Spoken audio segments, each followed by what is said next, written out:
Israeli hostages and end the war in Gaza after accepting parts of the Trump peace deal.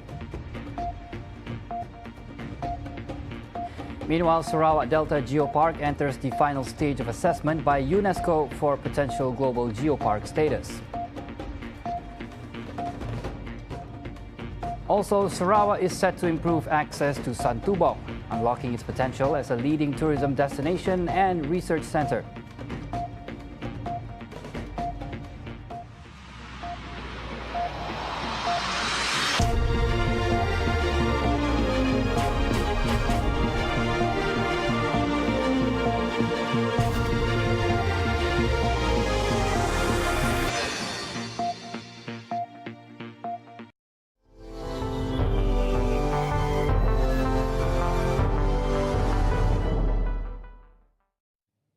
We begin with the latest in the Gaza genocide. Hamas says it's ready for immediate talks to free Israeli hostages and end the war in Gaza, welcoming U.S. President Donald Trump's call for Israel to stop its bombing campaign.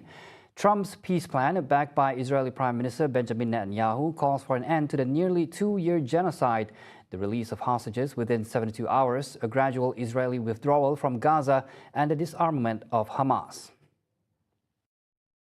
The plan excludes Hamas and other factions from any role in Gaza's governance. Instead, a technocratic body will run the territory under a transitional authority led by Trump himself. In a brief video, Trump pledges that all sides will be treated fairly in the Gaza talks. I want to thank the countries that helped me put this together: Qatar, Turkey, Saudi Arabia, Egypt, Jordan, and so many others. So many people fought so hard. This is a big day. We'll see how it all turns out. We have to get the final word down in concrete. So I just want to let you know that this is a very special day, maybe unprecedented in many ways. It is unprecedented. But thank you all, and thank you all to those great countries that helped. We were given a tremendous amount of help. Everybody was unified in wanting this war to end and seeing peace in the Middle East. And we're very close to achieving that.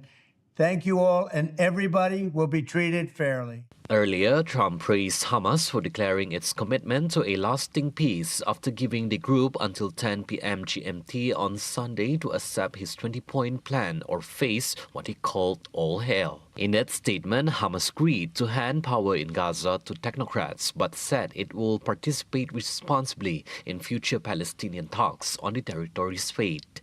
حماس تحدثت عن القضايا الطارئة هي وقف العدوان وتسليم الأسرى الإسرائيليين فورا، والقضايا الأخرى يمكن البحث بها، بمعنى كان رد دبلوماسي بامتياز ومتوازن كثير في لحظة إحنا كفلسطينيين بحاجة ماسة لوقف العدوان ووقف الإبادة الجماعية. فردهم كان صاعق للكل، يعني وحتى أنا متأكد الإسرائيليين والأمريكان إنه ما توقعوا يعني إنه يردوا على الرد، لأنه الله يعينهم على اللي هم بيشوفوه وعلى الحمل اللي هم حاملينه، حمل جبال ما بتحمله. Netanyahu's office responded, saying Israel is preparing for the immediate implementation of Stage 1 of the Trump plan, aimed at securing the release of all hostages. Friday's development sparked hope across the international community, with key mediators, Qatar and Egypt, welcoming Hamas' statement, calling it a potential turning point towards ending the conflict.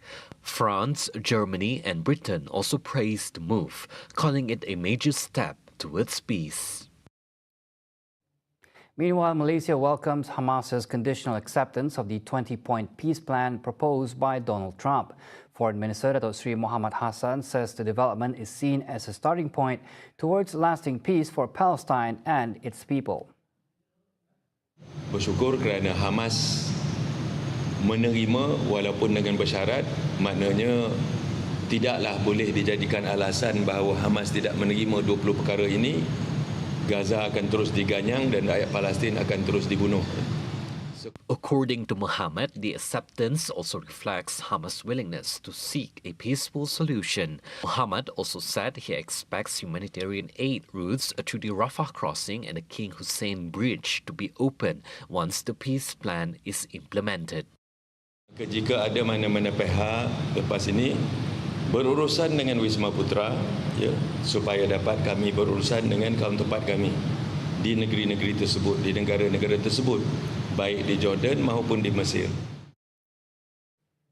Despite U.S. President Donald Trump's appeal to end bombardments after Hamas accepted the ceasefire deal, Israel still carried out dozens of airstrike and artillery shelling on Gaza City. Gaza's Civil Defense Agency says the strikes killed at least 11 people across the territory, including 8 in Gaza City. According to civil defense spokesman Mahmoud Basal, 20 homes were destroyed in a very violent overnight bombardment. He said the situation is very serious in Gaza City, adding that rescue teams were not able to reach all the casualties due to the presence of tanks and ongoing bombardment. Gaza City's Baptist Hospital said in a statement that it received casualties from a strike on a home in Tufah neighborhood, including 4 dead and several wounded. Nasser Hospital in South Gaza's Khan Yunis said 2 children were killed and 8 people wounded in a drone strike on a tent in camp for displaced Gazans. Rescuers in Indonesia have raised the death toll from the Monday collapse of the multi-story boarding school to 14, with 49 people remaining missing. Officials say crews are now bringing in heavy machinery to speed up recovery efforts as the search enters a critical phase. Authorities said excavators are moving into areas where signs suggest victims may be entombed, shifting the focus to a massive cleanup of collapsed sections. Investigators are probing the cause. Early indication points to a substandard construction. Teknisnya adalah gimana membongkar semuanya, secara keseluruhan semuanya, tapi tidak membahayakan dengan bangunan-bangunan sampingnya. Tentunya kan seperti itu juga. Jadi tidak kemudian, karena yang paling banyak korbannya adalah di titik itu, makanya itu yang dibongkar. Tentunya nggak seperti itu. The operation has been delicate, as vibration in one zone can affect to other unstable areas and was briefly halted by an overnight earthquake on Tuesday. Families of the missing agreed to the use of heavy equipment after the 72-hour golden period for survival passed, clearing the way for a full-scale debris removal. Sarawak Delta GEOPARK has entered the final stage of assessment by UNESCO for potential global geopark status, with Santubong at the heart of the bid. Premier Datuk Patinggi Tan Sri Abang Joritan Openg says the site is now in the last mile before formal certification. Jadi kita nak angkatkan level tu kepada geopark antarabangsa di bawah UNESCO. Kita dah last round tu dah. Sehingga kita nunggu the last mile. Dan saya hantar Datuk Lin mula bidding tu. Dan the current position is nunggu sah je daripada pihak UNESCO. Maknanya Santubong adalah sebahagian daripada kawasan UNESCO. He adds that UNESCO recognition would lift Sarawak's global profile and open doors for research, tourism, and a sustainability-led green economy. Meanwhile, Abang Johari also highlights new evidence of Santubong's ancient provenance, pointing to archaeological finds that show Sarawak was a sophisticated maritime trade and iron industry hub dating back to the 6th century CE. Jadi, apa yang perlu kita lihat di sini ialah kehebatan dan pentingnya kawasan Santubong ini dari sudut perspektif sejarah, menyaksikan apa yang berlaku di negeri Sarawak. Dan dari sudut perdagangannya, apa yang perlu kita ambil kira ataupun pengajaran kita ialah ketika itu we are already a trading country. Dan trading country waktu ialah dak besi, antimoni, termasuklah emas di bawah.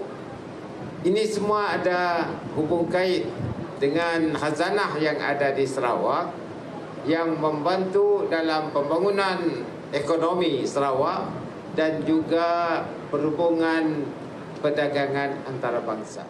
Santubong's appeal, he says, lies not only in its mountain, forests and biodiverse mangroves, but also in the legacy of an ancient civilization that continues to shape Sarawak's identity today. Meanwhile, Sarawak is rolling out a three-phase development plan to improve access to Santubong, unlocking its potential as a leading tourism destination and research hub for the region. Premier Abang Johari says the plan includes widening the road from Kuching to Santubong to match the area's rapid growth as a heritage, ecotourism and archaeology destination. Jadi, saya dan rakan-rakan dalam Kabinet Sarawak mengkaji the way forward. Apakah masa depan yang akan memperkasakan lagi apa yang kita resmi hari itu. Satunya ialah kita nak membesarkan Jalan Santubong. Jalan Santubong tu bukan dua lorong, apa kita nyebut dia? Selorong lah. Ya, masuk dan keluar. Ya. Jadi kita nak membesarkan menjadi dua lorong. Bermaknanya dua macam Pen Borneo Highway.